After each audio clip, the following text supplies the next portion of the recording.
Assalamualaikum warahmatullahi wabarakatuh.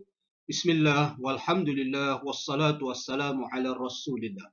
Alhamdulillah, untuk perkongsian kali ini kita telah pun sampai ke siri yang ke-11. Untuk perkongsian kali ini tajuknya ialah Al-Yaumul Akhir ataupun hari akhir ataupun juga hari kiamat. Melalui perkongsian ini kita akan keluarkan isi-isi penting agar boleh dijadikan sebagai tumpuan untuk menjadi ilmu dan juga persiapan untuk menghadapi peperiksaan. Ada 3 perkara dalam topik ini, ialah yang pertama kita akan lihat tempoh yang dikatakan yaumul akhir tu bila, bermula bila dan berakhir bila. Kemudian kita juga akan mengetahui nama-nama hari akhir ini, nama-nama lainnya yang digunakan, dan juga perkara kedua ialah keadaan manusia ketika melalui peristiwa yang ada di yaumul akhir itu, di antaranya peristiwa al-mahsyar dan juga dalil-dalil yang berkaitan dengan peristiwa tersebut. Kemudian yang ketiga, apakah hukum beriman dengan hari akhir dan tanda-tanda sebelum berlakunya hari kiamat ataupun hari akhir tersebut. Inilah 3 tumpuan kita dalam perkongsian kali ini. Moga-moga ianya memberi manfaat kepada semua. Baiklah semua, kita mulakan dengan paparan ini. Yang di dalam paparan ini terdapat 2 isi penting yang boleh dirujuk pada muka surat 41 buku teks yang menceritakan hal pengertian hari kiamat dan juga tempohnya serta nama-nama yang berkaitan dengan hari kiamat. Kita mulakan dengan isi yang pertama dalam perenggan ini, iaitu pengertian ringkas bagi hari akhirat ialah Al-Yaumul Akhir huwa Yaumul Qiyamah. Huwa Yaumul Qiyamah. Ini penting. Hari akhirat adalah hari kiamah. Hari kiamah. Nanti kita akan tahu kenapa dinamakan kiamah dan kenapa dinamakan akhir. Kemudian isi yang berada di bawah dalam perenggan ini juga ialah tentang tempoh. Tempoh yang dikatakan Yaumul Akhir itu. Awwaluhu min waqtil hasyri ila ma la yantahi ala sahih. Ini pendapat yang pertama.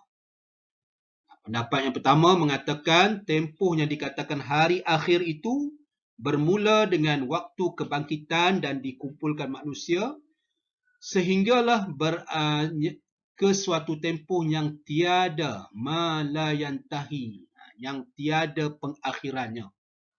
Ada permulaan dan tiada pengakhiran. Permulaan dia ketika dibangkitkan manusia dan yang dinamakan hasru, al-ba'su wal hasru, dibangkitkan dan dikumpulkan tu bermula di situ, dan akhirnya tiada, ya. Maksudnya tiada pengakhiran. Itu pendapat yang pertama, iaitu pendapat yang ala sahih. Pendapat yang kuatlah, ya. Kemudian ada pendapat yang lain, waqila, dikatakan dia permulaan yang sama, iaitu selepas kebangkitan, sehinggalah ayyadkhulal ahlul jannati al-jannata wa ahlun nari an-nar. Di sini, ya. Berakhir, yang dikatakan yaumul akhir tu berakhir setelah mana golongan yang dimasukkan dalam syurga masuk syurga dan golongan ataupun ahli neraka memasuki neraka. Selepas masuk syurga dan masuk neraka itu, berakhirlah yang dikatakan yaumul akhir. Itu isi yang pertama, ya, iaitu berkaitan dengan pengertian dan juga tempohnya. Isi yang kedua ialah penamaan hari akhir. Wasumiya bil yaumil akhir. Kenapa dinamakan, ini penting ni, kenapa dinamakan hari akhir? Li'annahu muttasilun bi akhiri ayyamid dunya. Di situ. Kerana yang dikatakan yaumul akhir tu kerana dia berhubung ataupun berkait dengan hari akhir dunia. Maknanya bila berlakunya kiamat, berakhirlah hari-hari pengiraan yang dikira sebagai dunia tadi. Maka bermulalah bermulalah episod yang baru. Itulah oleh sebab itu dinamakan Yaumil Akhir, maknanya berakhirnya hari yang berkait dengan dunia. Wa in kana laisa minha, sekalipun hari tersebut bukanlah sebahagian daripada dunia, tapi dinamakan juga hari akhir kerana dia dengan yang berlakunya hari kiamat tersebut berakhirlah tempoh kehidupan di dunia. Oleh sebab itu dia dinamakan Yaumul Akhir. Kemudian nama lain, wa yusamma hadzal yaum bil qiyamah. Dia juga dinamakan dengan qiyamah. Apa sebab? Nanti soalan dia akan tanya, limaza sumiya bil qiyamah? Jawapannya, liqiyamin nas fihi min quburihim. Kerana pada waktu tersebut manusia akan bangun semula daripada kubur mereka. Ataupun dinamakan juga hari kiamat ni ada dua sebab. Wa qiyamu hujjatihim alaihim, dan diberikan hujah ke atas mereka. Makna ketika itu ada persoalan dan ketika itu semua anggota kita akan menjadi saksi dan menjadi hujah ke atas kelakuan dan amalan kita semasa di dunia. Bila berlaku? Di waktu qiyamah tadi. Oleh sebab itu nama dia qiyamah. Makna didirikan hujah ataupun dikemukakan hujah ke atas manusia. Masih lagi dalam muka surat 41, isi yang seterusnya ialah berkaitan nama-nama hari kiamat dan sebab kenapa nama-nama hari kiamat ataupun Yaumul Akhir ni banyak. Kenapa terdapat banyaknya nama? Itu persoalannya. Waqad ta'addadat asma'u hadzal yaum. Terdapat banyak nama yang merujuk kepada hari ini, iaitu hari akhir ni. Apa sebab dia? Ini penting ni. Likasrati ma fihi minal ahdas. Ini hafal ni. Kerana, kenapa nama dia banyak? Kerana merujuk kepada banyaknya peristiwa. Berdasarkan peristiwa itulah diberikan nama kepada hari tersebut. Apa nama-nama yang sering digunakan? Yang masyhur ialah yang pertama Yaumul Akhir. Kerana dia seperti mana kita dah tahu pada paparan yang lepas, kerana dia adalah hari pengakhiran bagi dunia. Kemudian dinamakan juga Qiyamah, hari dibangunkan manusia daripada kubur mereka. Kemudian dinamakan juga Qari'ah. Qari'ah kerana peristiwa itu adalah peristiwa yang begitu mengejut, mengetuk manusia. Peristiwa Qiyamah tu. Dan juga yang terakhir ialah Haqqah. Haqqah ini ialah hari yang pasti terjadi. Oleh sebab tu dinamakan Haqqah. Dan terdapat banyak lagi nama-nama lain. Cuma untuk buku ini, dia datangkan 4 nama ini. Dan keempat-empat ni mesti dihafal dengan baik. Kemudian seterusnya, kalau kita melihat dalam buku teks muka surat 41 tu, kata-kata pengarang asal ataupun matan dalam tulisan merah tu, wal yaumul akhir summa haulul mauqifi. Pengarang ni dia penghurai ni dia menghuraikan ataupun mensyarahkan perkataan haulul mauqif yang terdapat dalam matan. Apa maksud haulul mauqif yang terdapat dalam matan Jauharatul Tauhid? Ni haulul mauqif. Di sini juga boleh dijadikan soalan. Mal murad bi haulil mauqif. Boleh dijadikan soalan. Apakah yang dikehendaki dengan perkataan haulul mauqif? Jawapan ialah ma yanalul insan fihi min syada'id li tulil mauquf.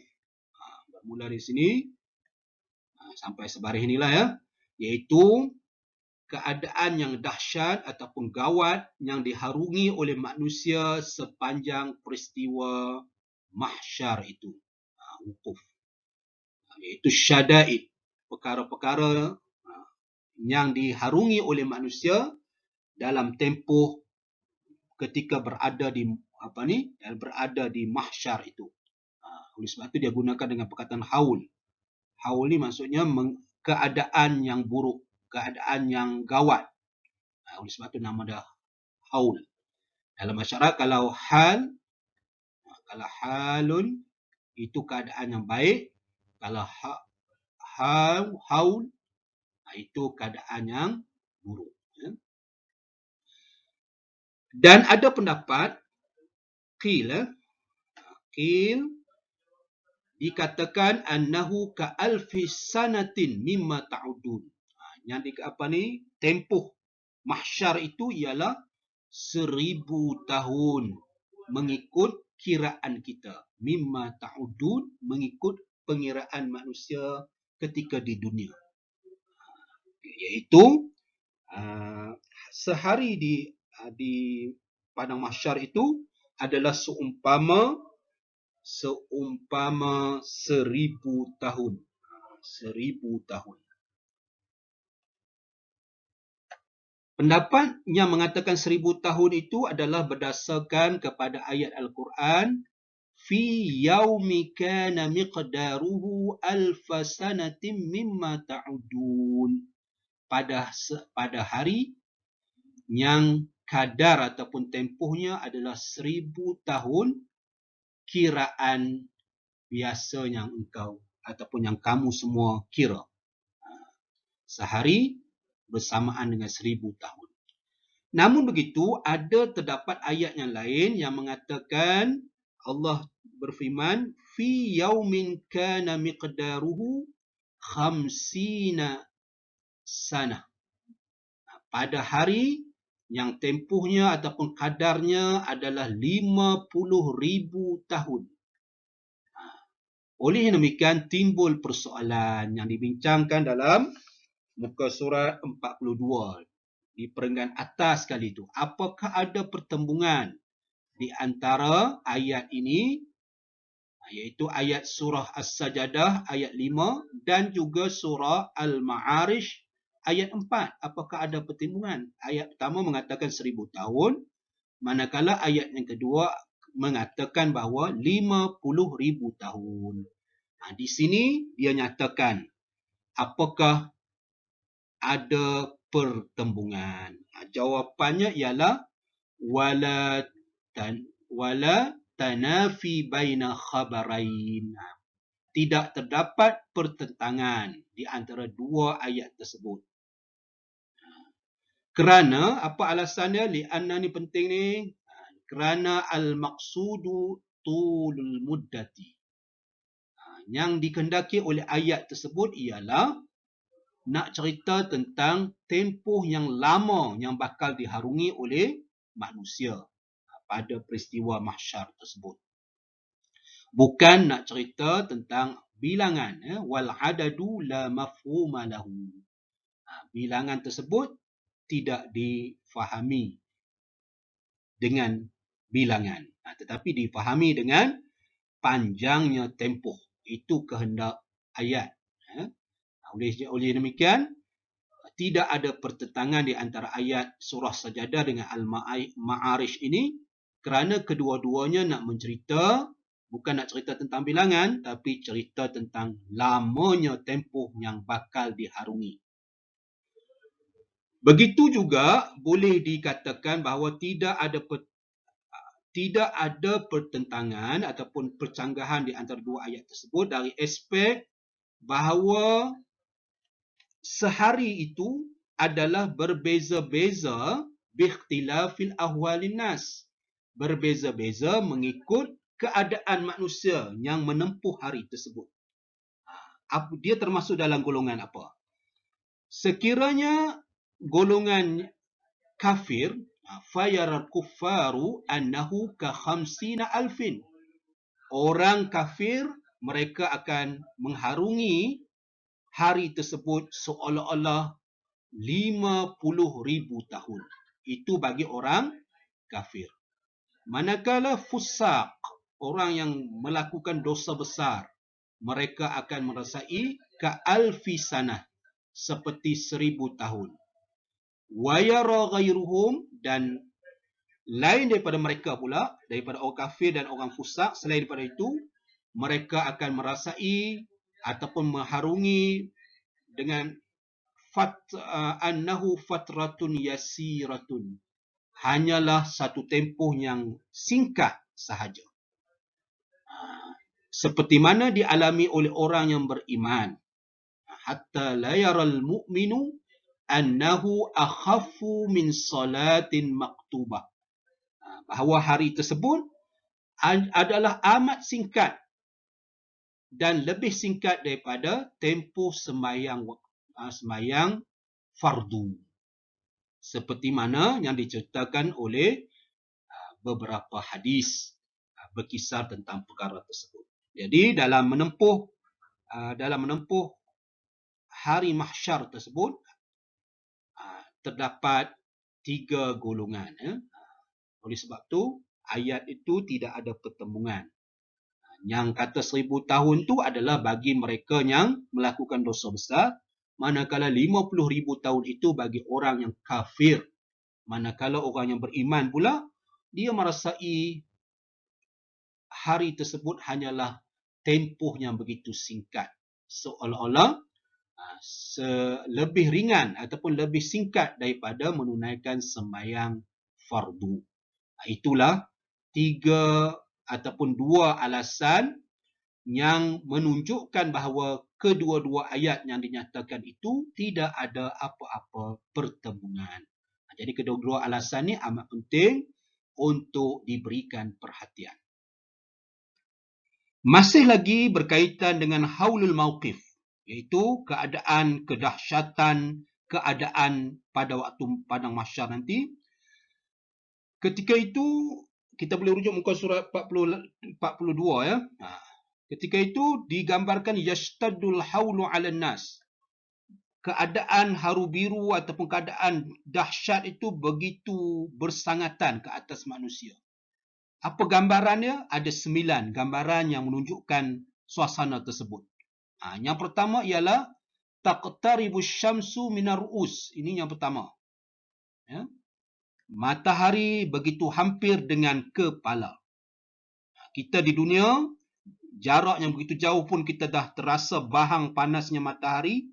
Apatah lagi, cuba bayangkan di ketika padang mahsyar, salah satu perkara yang dahsyat yang akan ditempui ialah kedudukan matahari yang begitu hampir dengan kepala.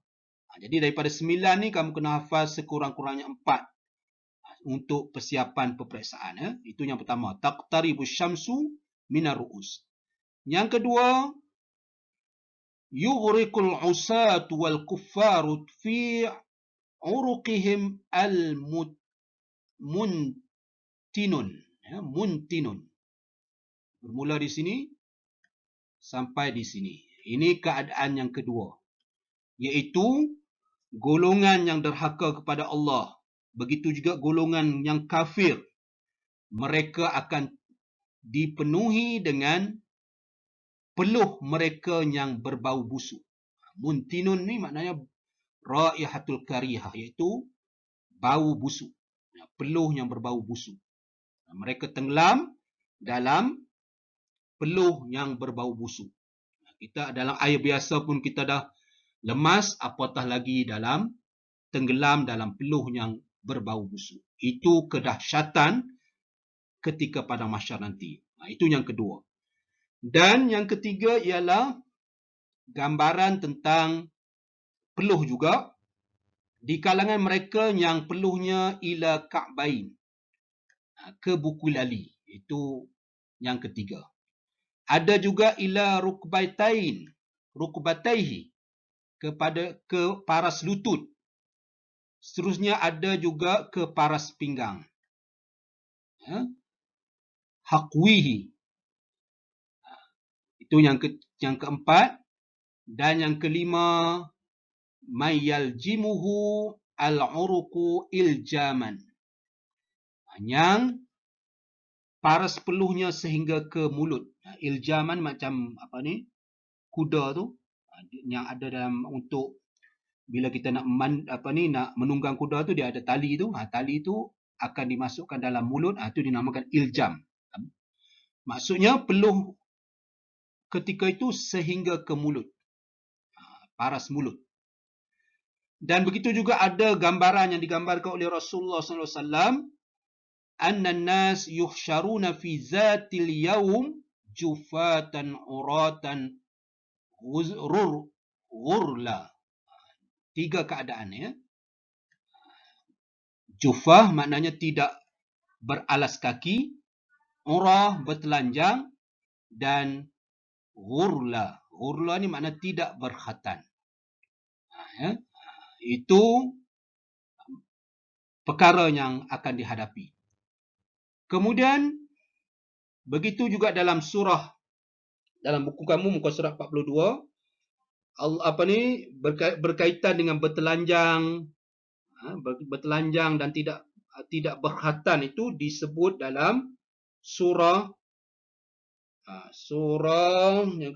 Abasa ayat 37.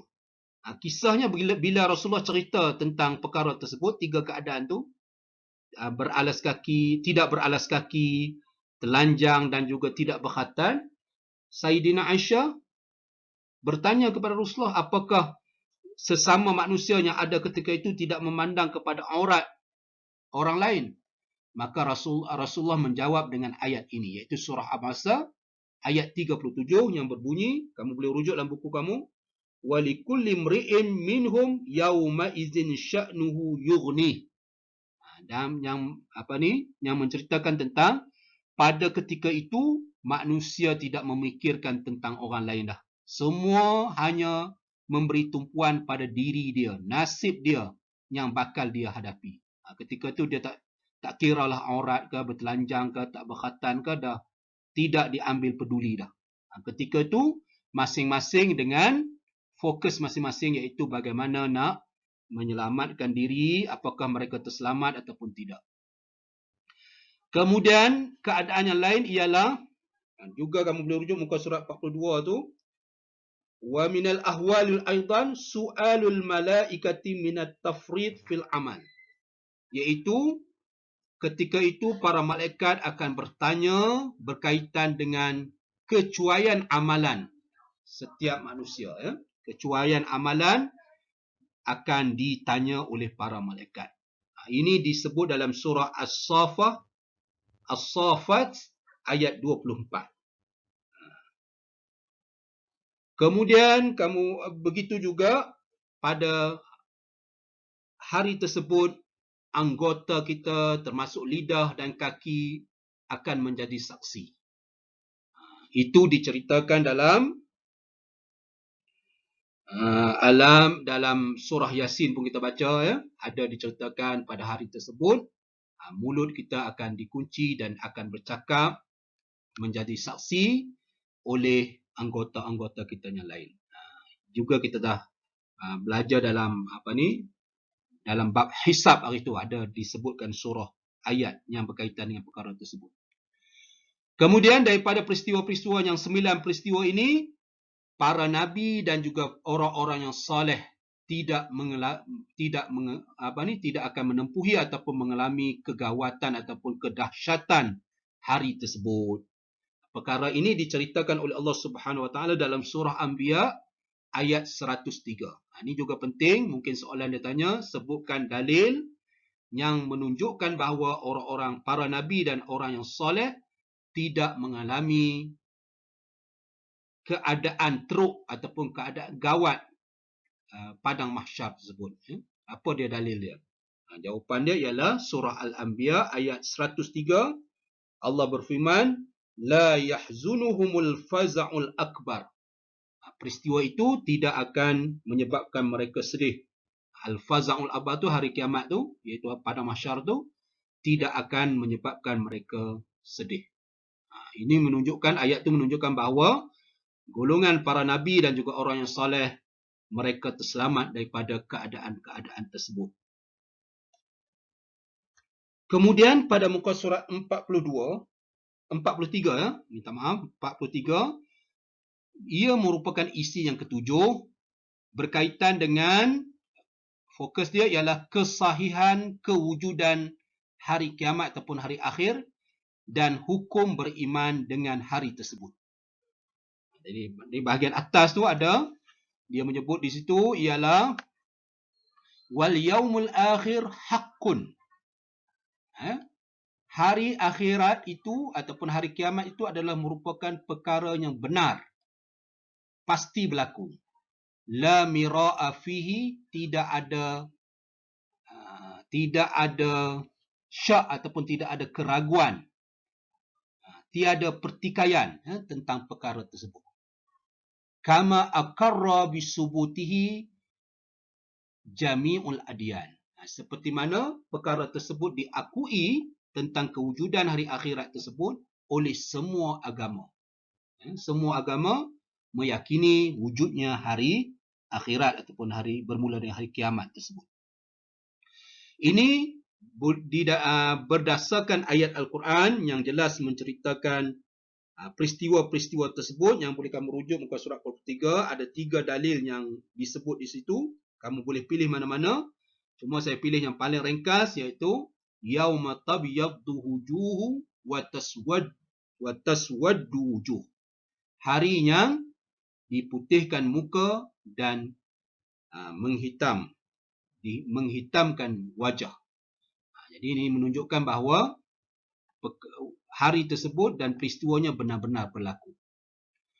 Kemudian berkaitan dengan isi 7 ni juga, iaitu dalil, ini dalil kewujudan tadi, iaitu tentang hukum. Apa hukum kita beriman dengan hari akhirat ataupun hari akhir tadi, hari kiamat tadi? Al-imanu biyaumil akhir rukunun minal iman. Merupakan salah satu rukun daripada rukun-rukun iman. Fala yuqbalu al-imanu binudihi. Tidak diterima iman seseorang itu tanpa keimanan kepada hari akhir.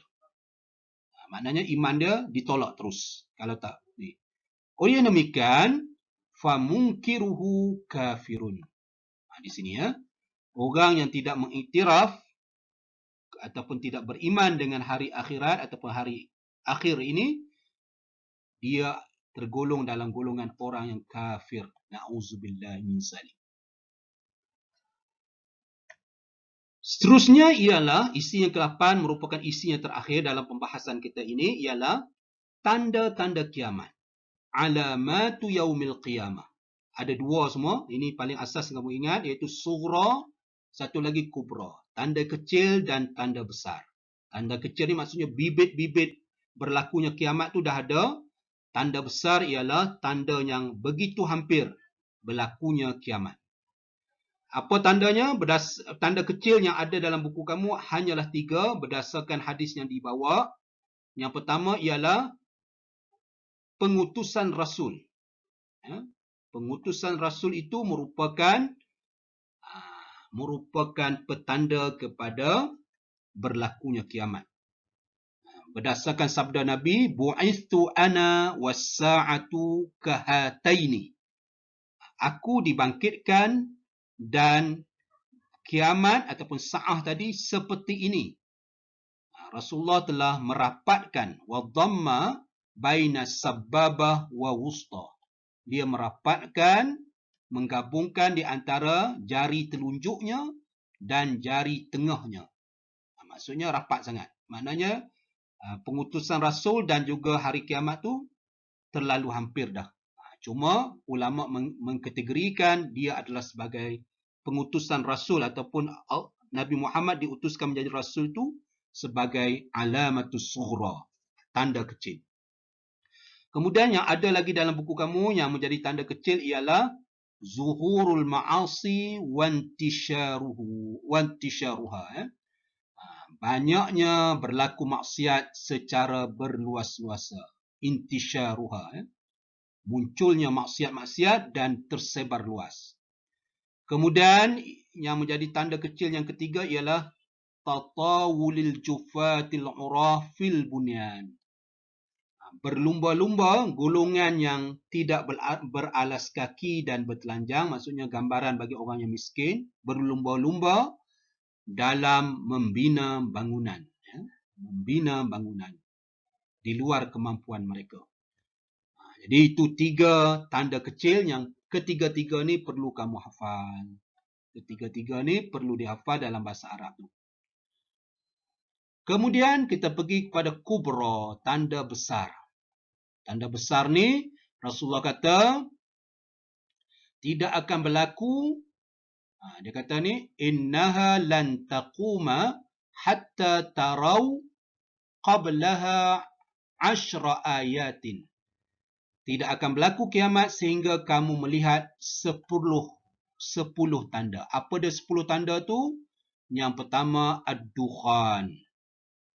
Akan muncul asap tebal. Kemudian ad-dajjal. Kemudian ad-dabah. Binatang akan keluar daripada bumi bercakap dengan manusia. Itu yang ketiga. Kemudian yang keempat, tulu'us syamsi min maghribiha. Munculnya matahari daripada tempat tenggelamnya, daripada barat. Kemudian nuzul Isa bin Maryam, turunnya Nabi Isa ibn Maryam. Kemudian akan muncul Ya'jud wa Ma'jud. Kemudian akan muncul 3 gerhana. Gerhana bil masyriq, gerhana bil maghrib, kemudian gerhana bil jaziratul Arab. Kemudian yang terakhir sekali, seperti mana kita dah sentuh sikit dalam bab hasyru dulu, iaitu keluarnya an-nar takhruju min Yaman tatrudun nasa ila mahsyarihim. Api keluar daripada Yaman yang menghalau manusia kepada tempat berkumpul, iaitu bumi Syam. Itu 10 perkara yang dinyatakan oleh Rasulullah sebagai petanda besar ataupun alamatul kubra bagi berlakunya kiamat. Bagi petanda besar ni kamu hafal sekurang-kurangnya 4, mewakili 4 markah. Kerana biasanya soalan yang pendek-pendek, jawapan yang pendek-pendek ini dia tidak akan melebihi daripada 4 biasanya. Maka kamu kena hafal 4 petanda mewakili tanda-tanda besar. Itulah 8 isi yang ada di bawah tajuk pembahasan Yaumul Akhir. Moga-moga ia bermanfaat. Saya ucapkan jutaan terima kasih kepada yang mengikuti perkongsian ini dan memberikan sokongan. Moga-moga ia memberi manfaat kepada ilmu, penambahan ilmu dan juga amalan kita. Dan untuk peperiksaan, pastikan kamu keluarkan isi-isi yang telah dinyatakan tadi dan cuba bayangkan bentuk-bentuk soalan yang keluar daripada isi tersebut. Oleh yang demikian, saya nasihatkan selepas mana kamu faham, sebenarnya dia memudahkan untuk hafalan kamu. Terima kasih sekali lagi saya ucapkan. Teruskan mengikuti perkongsian-perkongsian yang akan datang. Mudah-mudahan kita bertemu lagi dalam siri perkongsian tersebut. InsyaAllah. Sekian. Assalamualaikum warahmatullahi wabarakatuh.